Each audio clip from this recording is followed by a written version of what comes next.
President Trump announcing this morning that his administration will eliminate funding to states with sanctuary cities. In a post on Truth Social, the president says he will cut the funds starting in February, accusing sanctuary cities of breeding crime and violence. Here to break down what it all could mean is The Hill's deputy managing editor, Sarakshi Rai. Hey, Sarakshi. So, just to start, give us a quick recap of what sanctuary cities are and some of the more prominent examples across the country.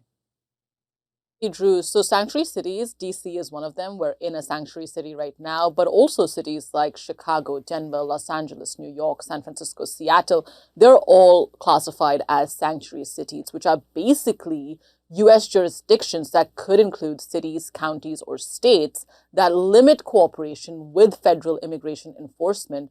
And more often than not, it's by restricting local police from inquiring about immigration status or honoring all federal detention requests, aiming to build trust within the community. Now, there's no real single legal definition of what a sanctuary city really is. And in the recent months and weeks of last year, it has become really a contentious political topic, with the president vowing to crack down on it. And he has, as of right now.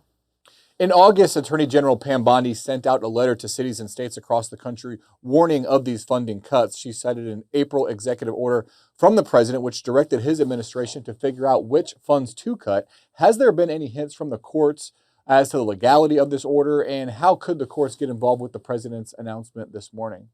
That's right, Drew. So in August, Attorney General Pam Bondi sent a letter to 32 sanctuary jurisdictions that were deemed non-compliant with federal immigration laws. Now, this latest move today comes after a federal judge ruled that the then executive order, which would have paused funding for more than 30 sanctuary cities, was likely unconstitutional. Now, this was a U.S. District Judge William Orrick, who was appointed by former President Obama, and he basically extended his preliminary injunction in August after the administration did little to object to the original order.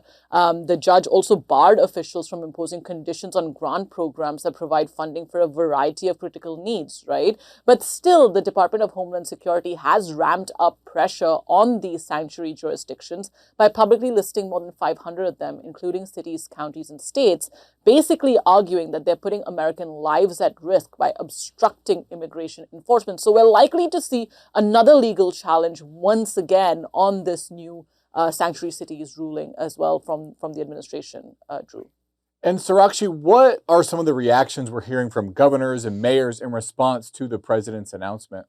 That's right. The president kind of highlighted this announcement yesterday when he was speaking in Detroit, right? And so what we now know is that Brandon Johnson, the Democratic mayor of Chicago, has promised that he would take legal action to fight this edict. He said in a statement that President Trump's announcement that he will attempt to cut off federal funds from Chicago for political reasons is blatantly unconstitutional and immoral. Now, this echoes what the judge ruled in August as well. So basically what we're seeing is that Trump has really escalated his financial assault on blue states in recent days and months, right? Last week, he froze more than $10 billion in federal child care and family assistance funds to California, Colorado, Illinois, Minnesota, and New York, all of which have Democratic governors. Now, the order by the Department of Health and Human Services, which cited alleged fraud for his decision, was blocked temporarily by a district court judge just this past weekend,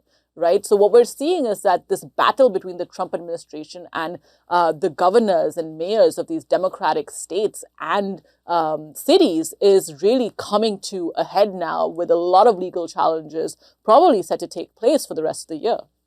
And all of this is coming as we see anti-ICE protests across the country and poll numbers showing the administration's immigration agenda is losing popularity. Is the president's statement a sign that the White House is actually doubling down in spite of this?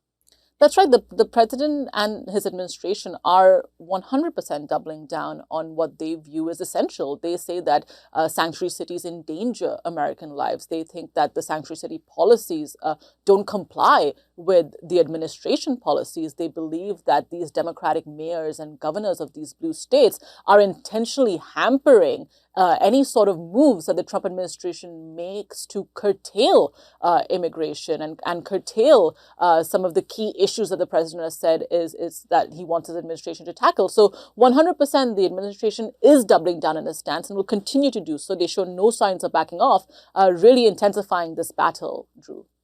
All right, we will leave it at that. Sarakshi Rai, thanks so much for your time.